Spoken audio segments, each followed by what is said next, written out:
It is my pleasure and honor to be invited to the inauguration of the 2020 MBA batch at this prestigious organization. When Ms. Danya Alex invited me to this event, I was thrilled for many reasons. First and foremost, because our world is going through a tremendous change. We are experiencing what most of us have never experienced in our lifetime. A confluence of unexpected events that have impacted our health, that have impacted our economy, our ways of working and learning, and the very fabric of our society. And it affects not one country, but practically every single region in the world. Our organizations, whether they are government bodies or private companies, now more than ever need strong leadership. We need curious, courageous, caring leaders. MBA is a time for you to prepare, to learn from your teachers and from your peers, and to get yourself ready, not just to survive in the world, but to lead the world that you will enter into. It is a great honor, therefore, to address you at this critical juncture in your lives. I'm also very happy because the invite came from Ms. Danya. When I look back into my childhood, she's not only one of my very dear friends, but also someone who I share one of my earliest leadership experiences with. In our 10th standard in Sacred Heart School in Thrissur, Danya was the school leader and I was the chairperson. And that was one of my first introductions to responsibility and leadership, a period of learning and memory that has helped me in my life and career afterwards. So thank you for inviting me and giving me this wonderful opportunity to talk to you today. I thought hard and deep about what I would say to you today. I asked myself what I wish I had known when I was at the stage of my life as you are in now. What is it that I have learned in the 20 years that have passed since when I started my master's? If I could time travel to 20 years ago, what would I tell my 20-year-old self? And I decided that I would want to tell her 4 words.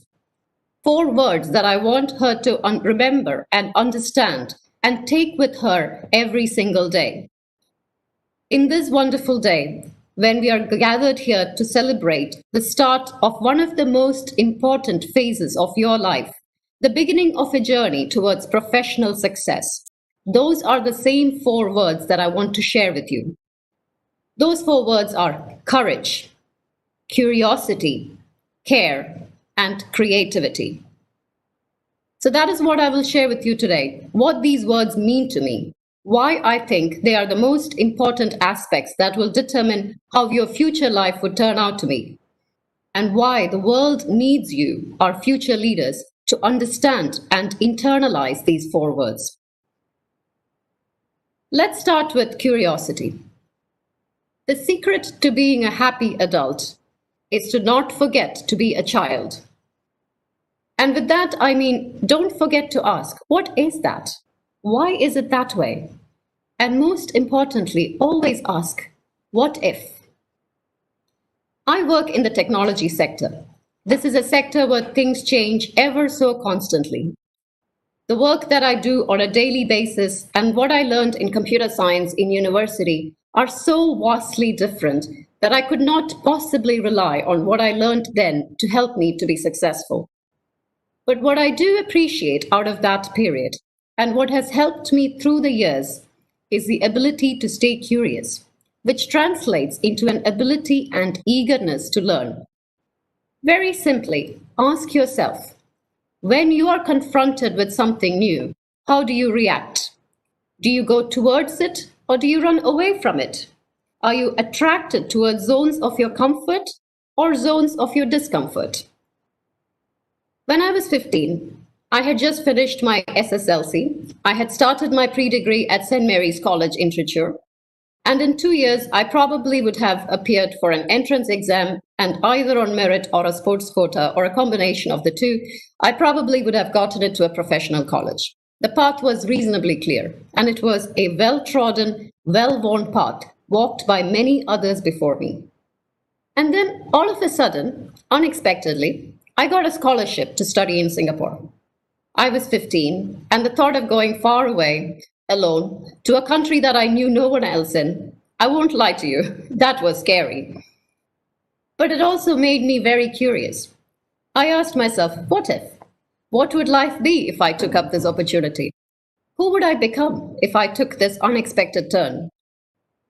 And then when I left Singapore a few years after my graduation, it was again a sense of curiosity that drove me to explore the world.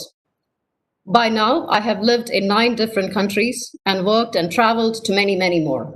And each time when I visit a new place or see something new or meet a new person, I experience this feeling of wanting to know more about them. And I'll tell you why curiosity is so important. It is incredibly liberating. The opposite of a curious person is a person who knows everything. And you would think that that is what you want to aspire to be, a learned, wise person. By all means, learn and be wise. But if you think that you will ever get to a point where you can even know a fraction of all that is to be known, you're kidding yourself. And it is overwhelming to even try and do so.